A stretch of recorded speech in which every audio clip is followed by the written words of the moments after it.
안녕하세요. 저는 CNA 논술 강사 한솔입니다. 오늘은 5학년과 6학년 7월 프로그램 및 선정도서를 소개해드리면서 선정도서 중 한 권씩 골라 더 자세히 안내드리려고 합니다. 7월에는 방학을 앞두고 5, 6학년 모두 특별한 프로그램을 시작합니다. 5학년은 한국사, 6학년은 예비중일 과정 베스트 컬렉션이 시작됩니다. 각 프로그램에서 다루는 선정도서를 소개해드리면서 이번 달에 아이들과 집에서 책을 읽고 이야기 나눌 수 있는 주제를 함께 소개해드리겠습니다. 5학년은 여름방학에 한국사를 배우며 5학년 2학기에 학교에서 배울 역사 수업을 준비하게 됩니다. 재미있다 한국사는 한국사 통사를 6권으로 나누어 다루고 있는 시리즈입니다. 5학년 1, 2월에 1권부터 3권까지 이미 다루었기 때문에 7, 8월에는 4권부터 6권까지를 다루는데요. 7월에는 조선 후기를 다루고 있는 4권부터 대한제국과 일제강점기를 다루고 있는 5권 중반까지 읽게 됩니다. 한국사 프로그램의 선정도서 재미있다 한국사의 저자이신 구한의 작가님을 먼저 소개해드리겠습니다. 구한의 작가님은 서울대 역사학과를 졸업하시고 한국사 관련 서적을 많이 집필하셨습니다.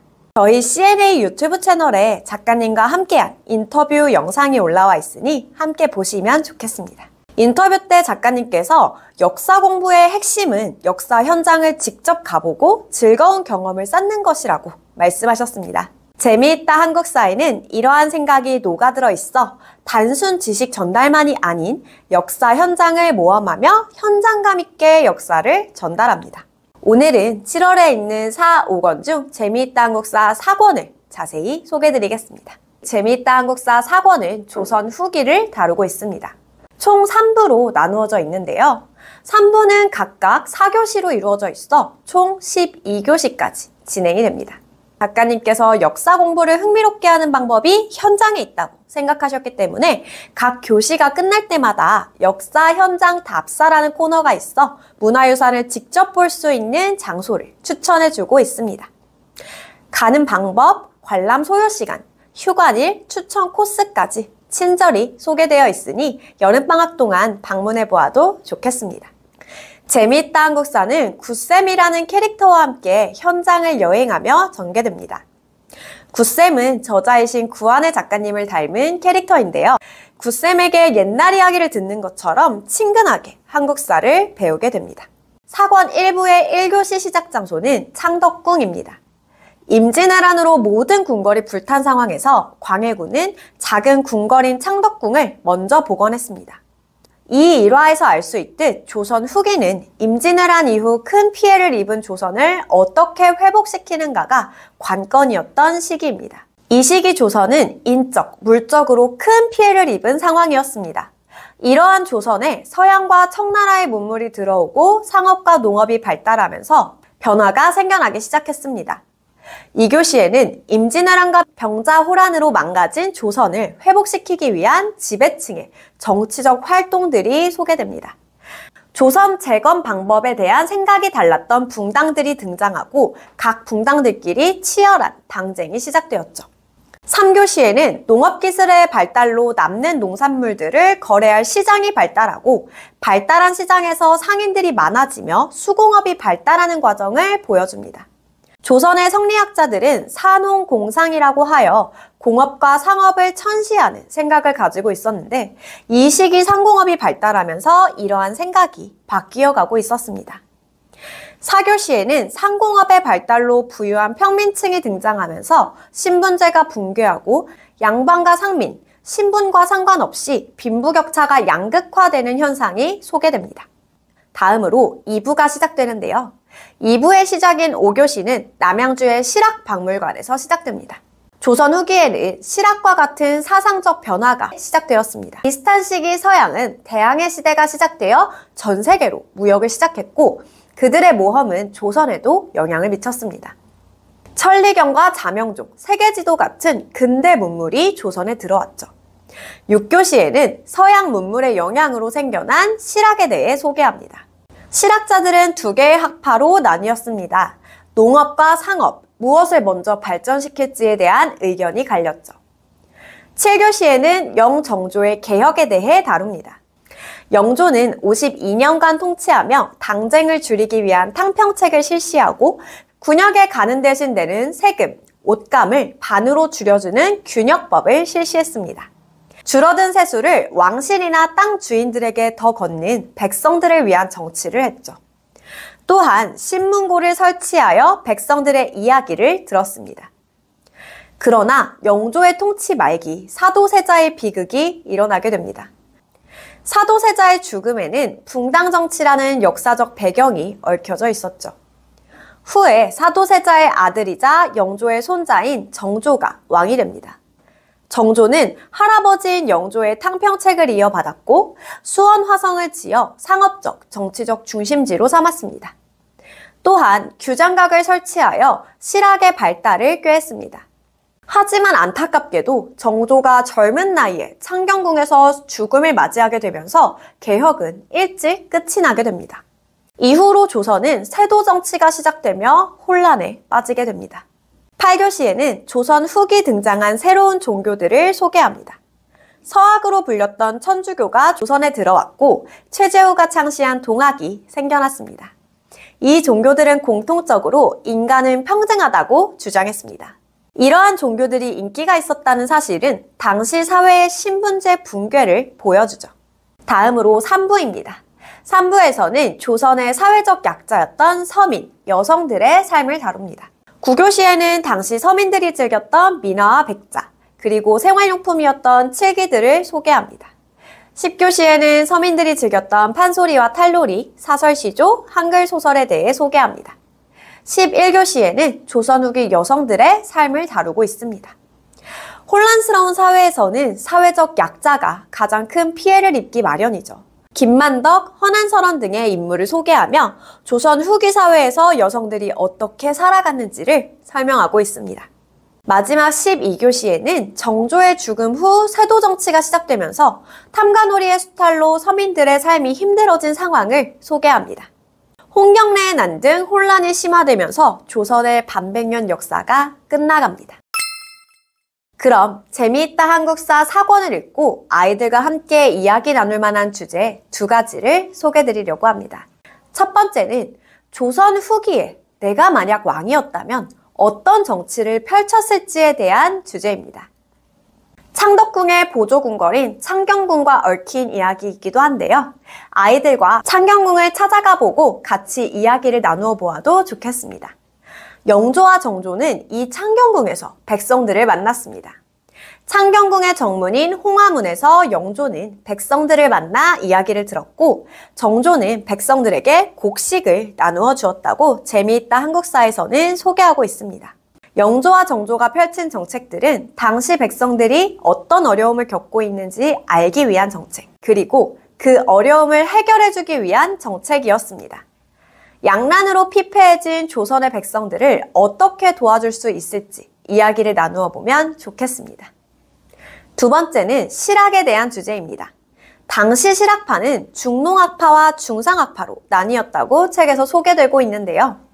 중농학파와 중상학파 중 어느 쪽의 의견이 옳을까라는 주제는 수업 시간의 워크북에서 다루는 토론 주제이기도 합니다. 이 주제를 아이들이 많이 어려워하는데요. 그래서 집에서도 한번 이야기 나누며 생각을 정리해보면 좋겠습니다. 농업은 당시 조선의 근간이었고 백성들이 먹고 살기 위해 가장 중요한 산업이었습니다. 그래서 중농학파들은 농업의 발전을 우선시했습니다. 또한 농업기술의 발전 외에도 토지개혁을 통해 토지를 농민들에게 나눠주자는 공리주의적 주장을 펼치기도 했습니다. 그러나 시대상을 생각하면 중상학파들이 주장했듯이 상업을 발달시켜서 근대사회로 넘어가는 것이 중요한 과업이라고 생각할 수도 있습니다. 근간이 되는 농업의 발전과 미래를 책임질 상업의 발전, 무엇을 더 먼저 해결해야 할까요? 아이들의 생각을 물어봐 주시면 좋겠습니다. 네, 이번에는 6학년의 7월 선정도서 리뷰를 해보려고 합니다. 6학년은 7월부터 예비 중일 과정 베스트 컬렉션을 시작합니다. 베스트 컬렉션에 관련된 안내는 CNA 채널의 베스트 컬렉션 안내 영상을 참고해 주시면 좋겠습니다. 7월 프로그램의 테마는 자기 성찰입니다. 6학년 학생들은 이제 자신의 앞날에 대해 고민하고 구체적인 목표를 설정하며 인생에 대한 밑그림을 구상해 나가야 합니다. 7월 선정도서들을 통해 나를 둘러싸고 있는 세계와 직면하고 나를 발견하는 시간을 가지게 됩니다. 초등학교 6학년이 7월에 배울 자기성찰에 대한 선정도서를 소개해 드리겠습니다. 먼저 1주차 선정도서 페인트는 주인공 제누가 부모 인터뷰, 페인트를 진행하는 과정을 통해 진정한 가족의 의미에 대해 생각해보는 도서입니다. 2주차 선정도서 가면생활자는 외모 지상주의에 대해 다루는 소설입니다. 사용자의 얼굴에 따라 변화하는 비싸고도 특별한 마스크를 쓴 주인공 진진의 상황을 통해 청소년기 아이들의 고민인 외모에 대해 생각해보게 됩니다. 3주차에 처음엔 사소했던 일은 교실에서 일어난 분실 사건으로 인해 생겨난 갈등을 여러 인물의 관점에서 서술하는 흥미로운 형식의 책입니다. 우리 사회의 가짜뉴스 문제, 그리고 청소년 시기의 인간관계에 대해 다루는 책입니다.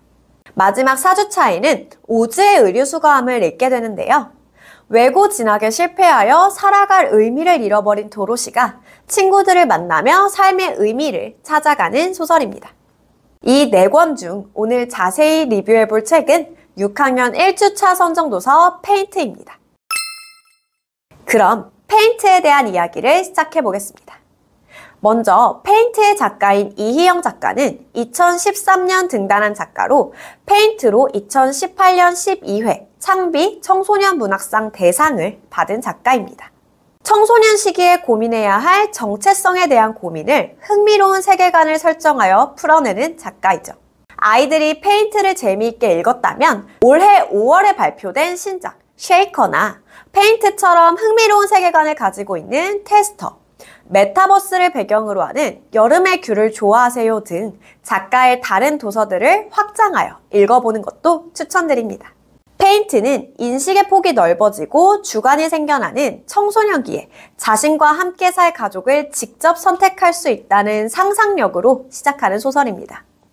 주인공인 제누는 국가에서 설립한 NC센터에서 성장한 17살 소년입니다. NC센터는 저출생 문제를 해결하기 위해 국가가 설립한 기관입니다. 저출생은 현대 우리 사회의 심각한 문제이기도 하죠. 소설 속에서 정부는 저출생에 대한 해결책으로 이제 아이는 국가에서 책임지고 키웁니다 라는 슬로건을 제시했습니다. 부모가 낳은 아이를 키우기 원하지 않을 때 정부에서 데려와 NC센터에서 기르는 것이죠. NC센터의 아이들은 13살부터 19살까지 부모 면접을 볼 수 있습니다. 소설 속에서는 페런츠 인터뷰의 철자를 줄여 페인트라고 부르고 있습니다. 바로 소설의 제목이죠. 아이를 입양한 부모들은 정부 지원금을 받습니다. 또한 아이를 잘 성장시키면 정부로부터 연금도 받게 됩니다. NC센터는 아이들에게 체계적인 교육과 지원을 해주다가 페인트를 통해 아이들이 직접 선택한 부모에게 입양을 보냅니다. 입양 간 아이들도 주기적으로 잘 지내고 있는지 확인하죠.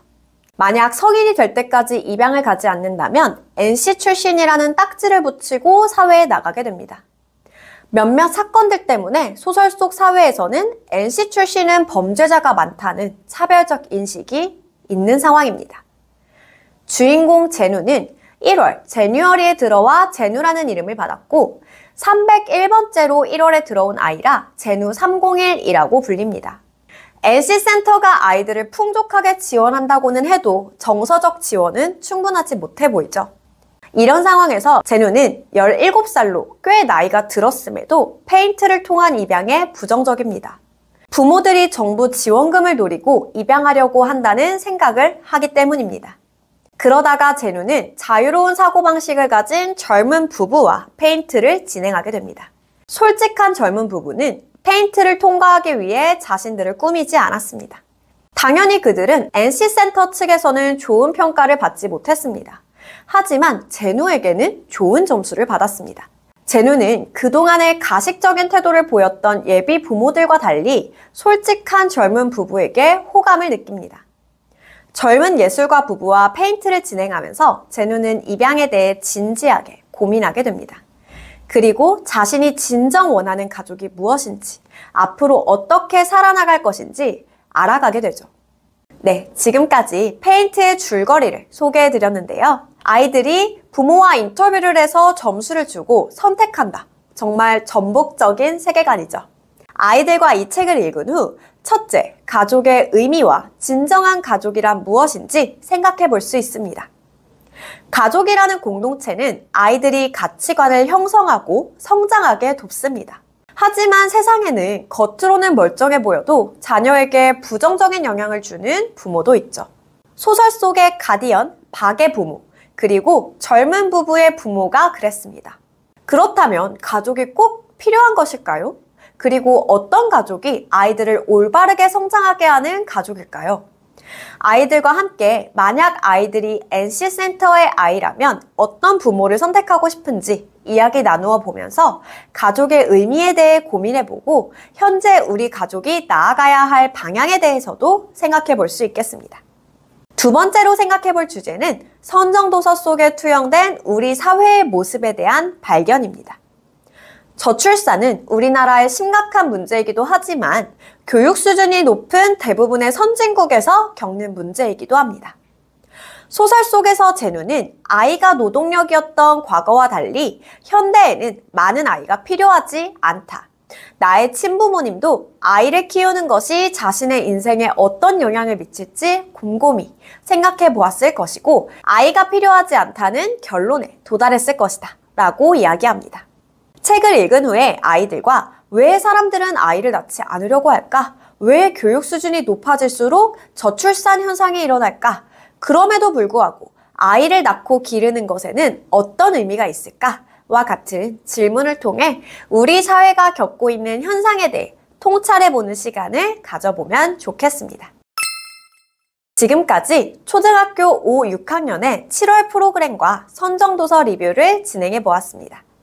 방학을 앞두고 있는 7월에 아이들이 7월 프로그램과 선정도서를 통해 한층 더 성장하는 시간을 보내기를 바랍니다.